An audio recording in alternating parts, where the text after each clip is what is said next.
Hey everybody, Stippling Vaughn, and it's Saturday, so I am stippling at my local watering hole, and I'm back working on Nat from the Natverse. I got all the inks finished from the Inglorious Rex fan piece. I am now in the process of coloring it. If you look at my Thursday video is entitled Thursday Erasing. I don't do too many erasing videos, but I wanted you guys to see how the image looks after you erase all the pencil lines. And you could really, if you looked in carefully, you would see how the image and the dots really take form when you erase all the pencil lines.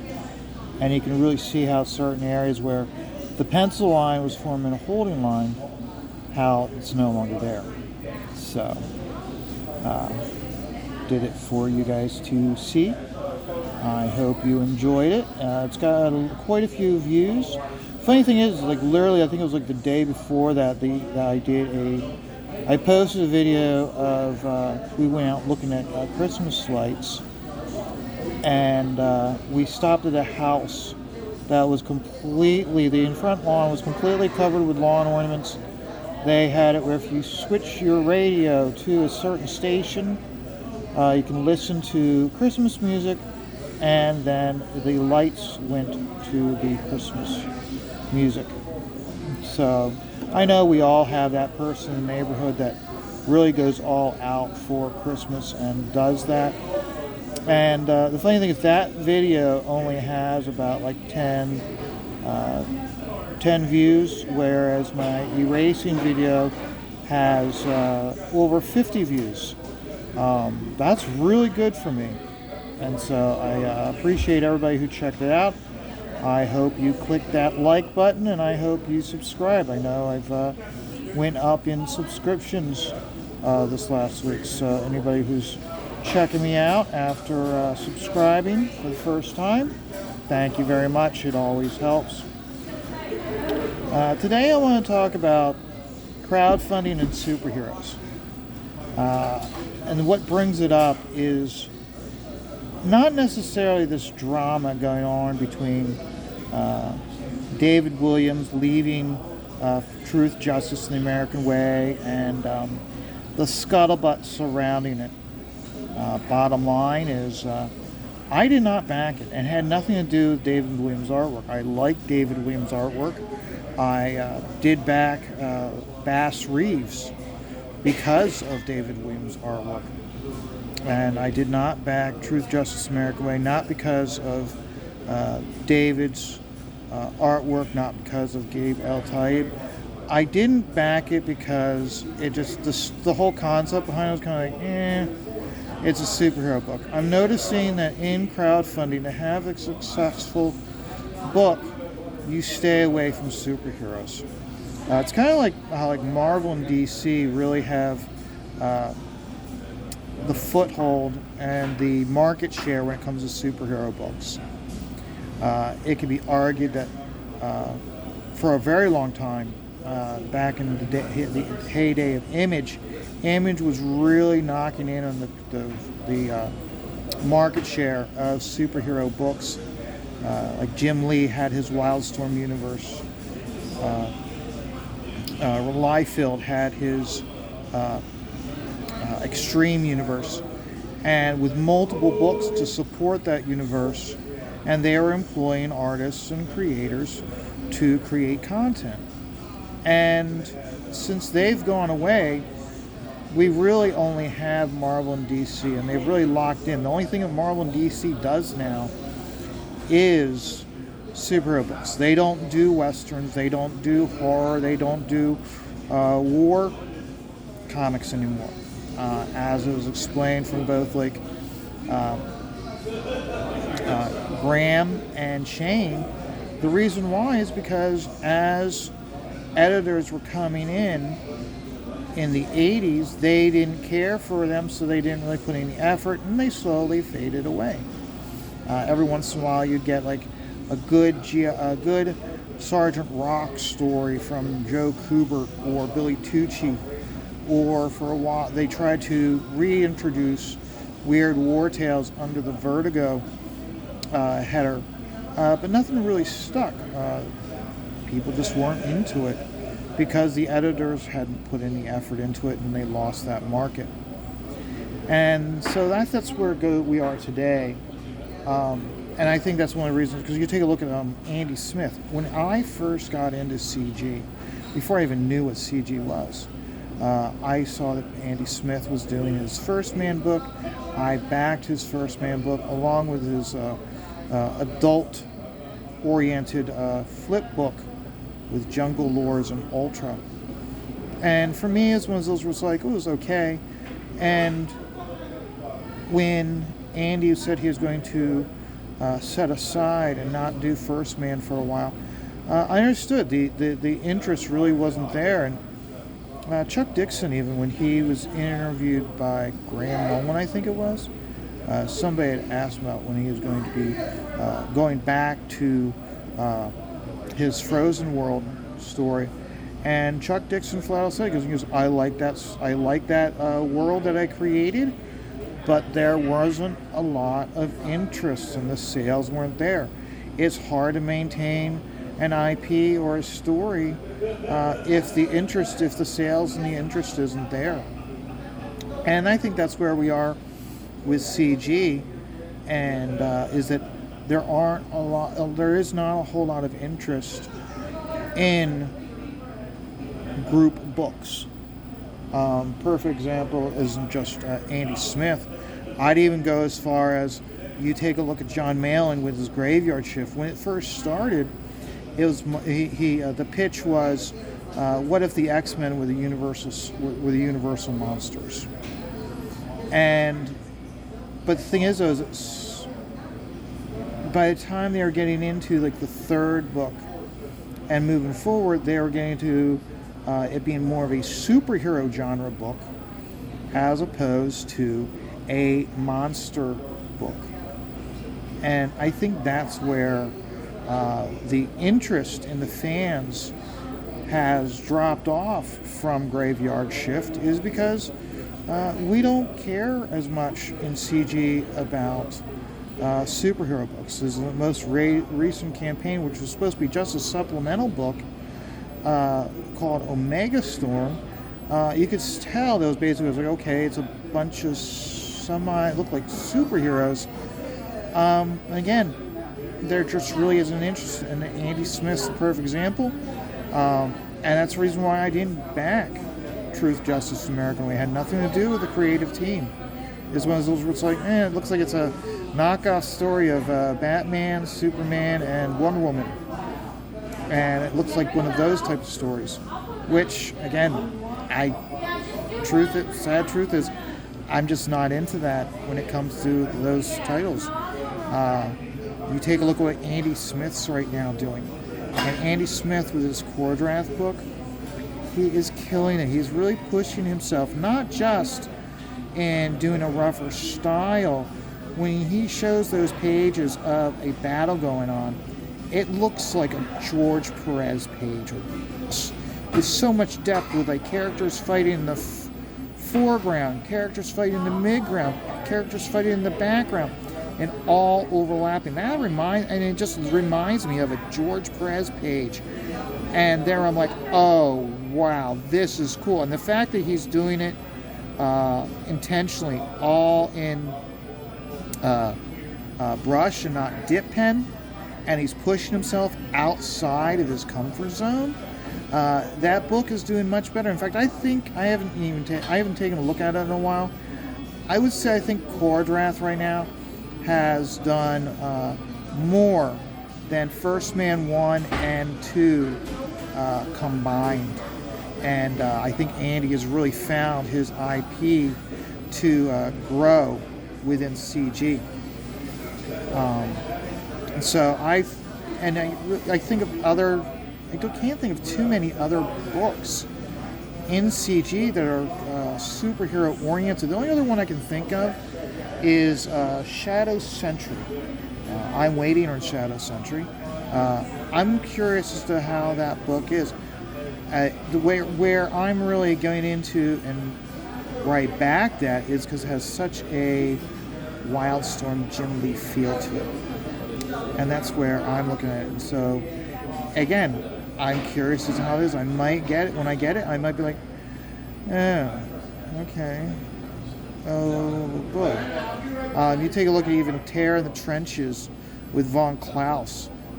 He's not doing that in a standard superhero way. He's using the Black Terror in his book because it's a public domain IP, but it's not a standard superhero book. It doesn't have a superhero feel to it, and I think that's where we're going to get where I feel we are now. As the mainstream market for superhero books dries up, I can see there being more successful crowdfunding for superhero books. But as of right now, I don't see superhero books being a big draw in the crowdfunding genre. And it shows through with all the books that are being done. You think about how like Aaron Lepresti is doing his Wraith of God, and how he pitched it to Marvel as a Ghost Rider story, and the attitude is there's no market for westerns.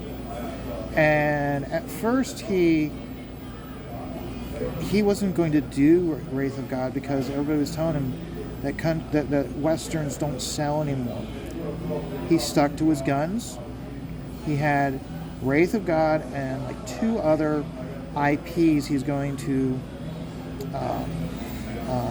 work on, and he eventually he stuck to his guns. He put his faith in God, and the result is one of the biggest crowdfunding books that we got this year. It was a huge success. Wraith of God won Character of the Year and the Nobody Gives a Damn awards, and that's not something to laugh at, really. It shows that there is a market for westerns in comics, that people still like that genre. I'm sorry if I was stippling outside of the camera image. I forget at times. I get so wrapped up in what I'm doing, I forget that I've got a camera on this. So I apologize. So I think what I need to start doing is I need to put like hash marks on the board, so that way if I can start to see the hash mark, it means that the image is, if I can't see the hash marks, then the image may not be within the camera lens. So maybe that's something for me to consider doing in the future. But no, that's really my big take for the day, is how you really take a look at the books that are coming out that are being successful. They're not superhero books. They really are all just books of different genres outside of superhero. I wouldn't even consider Black and White really to be a superhero book. They are somewhat wearing costumes, but their costumes are more like protective body armor that they need to wear fighting the robots. Billy with his she I never got the grasp of she necessarily being a quote-unquote superhero book. As Billy put it, he started and launched with she the bad girl image, the bad girl era, and he's been maintaining that. And I think we need to look at these books that are underperforming and not look at the creators themselves, but take a closer look and critique the type of book that it is. Because, like, a perfect example is, and I don't really want to get into this whole like David Williams, Gabe L. Taib thing. That's between them. It's not between us. You can argue that we do have a say in the matter because we're the ones that are backing the book. Again, I did not back the book. I didn't really have much interest. But there's a lot of books out there that are just as entertaining that aren't superhero books. I think when David Williams starts doing comics again, I think he should team up with Kevin Grievous, and I hope Kevin hears about this video or watches this video or is already getting positive feedback on his Doc Rock story that he did under Graham Nolan's Two-Fisted Manly Tales. I really enjoyed it. I think if he teamed up with David Williams again, that it would be a killer story.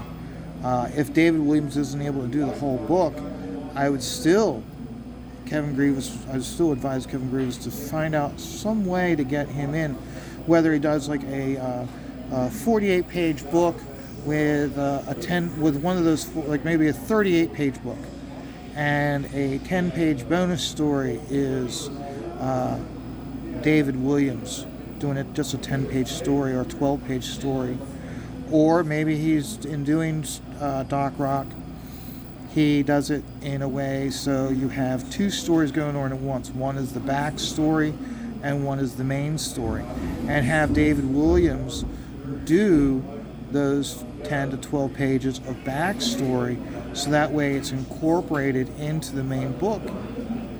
And because I felt, from everything I'm hearing, those guys really were in sync when they were doing the Bass Reeves story, and I hope we get more from those guys, from those two in the future, just from everything I'm hearing. So, but who knows? It's not my place to really. It's my place to say what I want, but as to what's produced, that's amongst the creators for them to decide what they feel is best for them, and for them to then move forward on their choices. And again, the whole thing with John Malin, I'm not knocking John Malin. I'm just looking at it from my experiences with CG with superhero books. I'm noticing that superhero books just don't do the draw that other genres do, and maybe Polton and Malin need to take a step back and reevaluate what they're doing and steer it away from the superhero genre as it seems to be going towards right now. But so that's the work so far. I was doing all the work today with a 109 nib. That's the reason why you take a look at these dots here. Okay, it has a uniform look to it, as opposed to here in his chest and his coat having a different look and feel to it. It's because that was done with a 102. And if I'm looking at it, I think that was done with a 102 that was going bad, because it's got a very sketchy feel to it. But again, that's where you don't just use a dip pen. You use a specific dip pen for for his metal arm, and for the gun, I'm going to be using the 109. For Nate himself, I'm going with a 102.